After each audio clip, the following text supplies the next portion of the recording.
On air and on fire for the preservation of our nation. The Charlie Kirk Show. All right, welcome back to the Charlie Kirk Show. Mikey McCoy is doing a great job with Governor Glenn Youngkin, and we're so proud of Mikey. He's just totally rising to the occasion. So well done, Mikey. I want to tell you really quick about WhyRefi.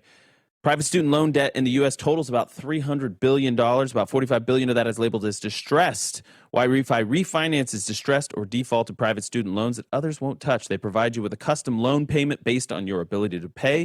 It is not a debt settlement company, and they work with each borrower individually, tailoring a loan to each borrower's specific situation. So if this is you, you can get mom and dad off your loan, or if your mom and dad get your kids financially independent, so you don't have to be on that loan. It works both ways. They don't care about bad credit. They'll work with your specific situation. That's the key. They will work with your specific situation. What can you pay? They'll make it work.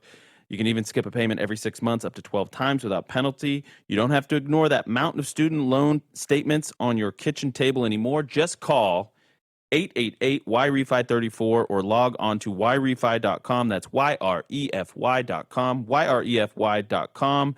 And check out the good people at WhyRefi. So I am, getting a lot of these emails about boomers. I just want to reiterate, we love the boomers in this audience. This is not directed at you. You do not have to defend people in your generation that are terrible. You could make the argument Gen Z has 3 of the most prominent high-profile assassins in world history. And that doesn't mean all Gen Z are bad. As a matter of fact, our heart is with Gen Z. Our heart is with boomers as well. So I love this. I firmly denounce these protesters, their ignorance and vile demonstrations. This is for Jana. I'm a boomer, raised in L.A. in the 60s, Christian family, raised my 3 daughters in Santa Barbara County, always vote Republican, TPUSA supporter, anti-vaxxer. So it's great. So I just want to make sure that you guys all get the memo. We love you. This is not about you. This is, we could be saying the same things about millennials or Gen Z. So keep the faith. Please don't be triggered by that. The No Kings are just a specific bunch of people. Mikey McCoy is going to continue on with Governor Glenn Youngkin in about 2 seconds.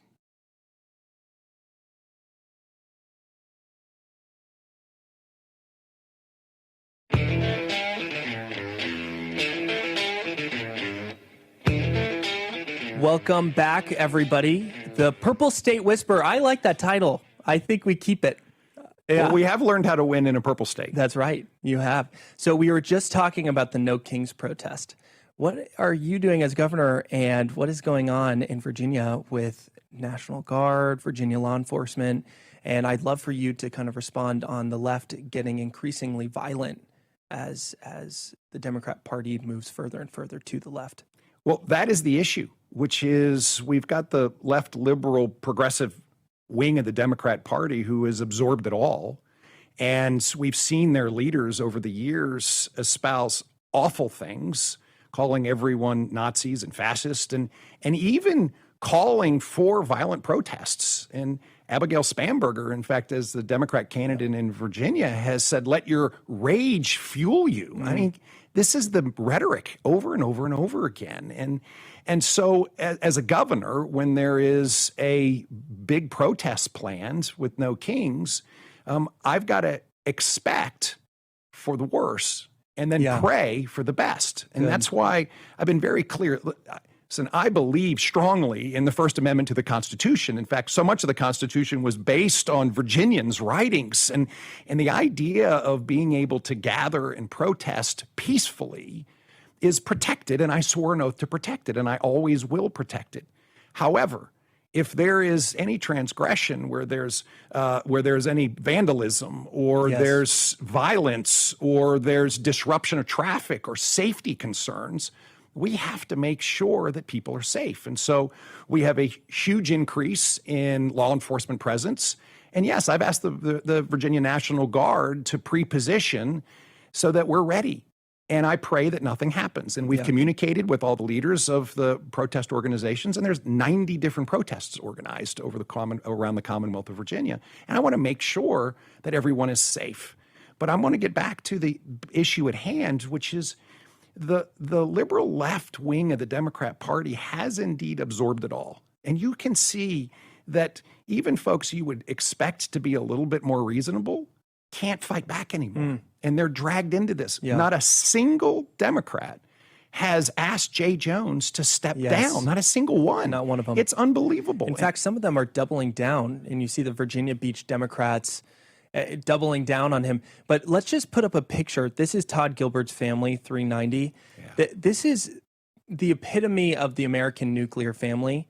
I mean, that's a beautiful family. And you have Jay Jones saying that they're breeding little fascists. And when you use a word so much, you dilute its meaning.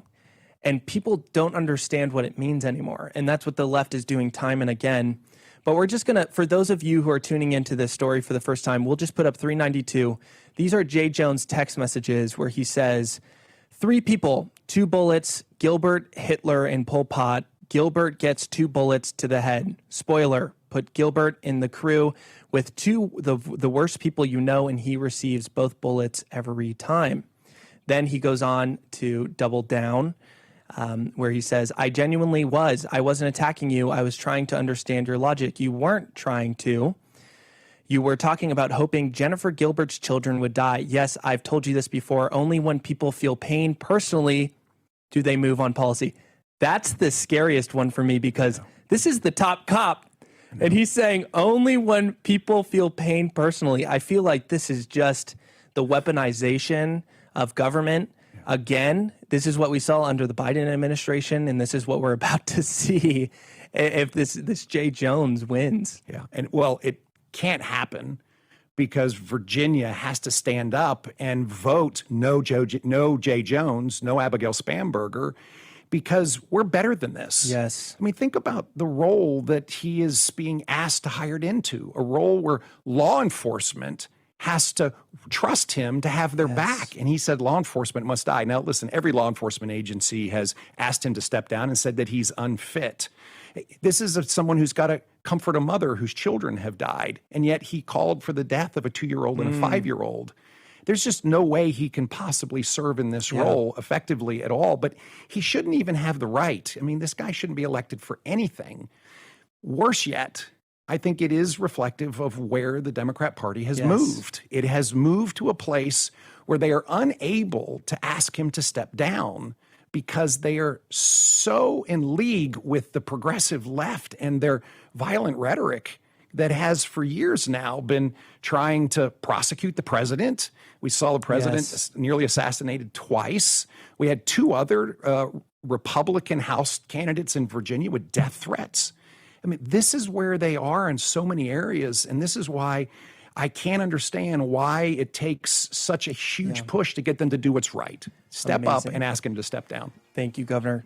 This is Governor Glenn Youngkin, Purple State Whisper. Thank you so much for joining us. What an honor to be with you. Thank you. you. By the way, this is for Charlie. This is for Charlie.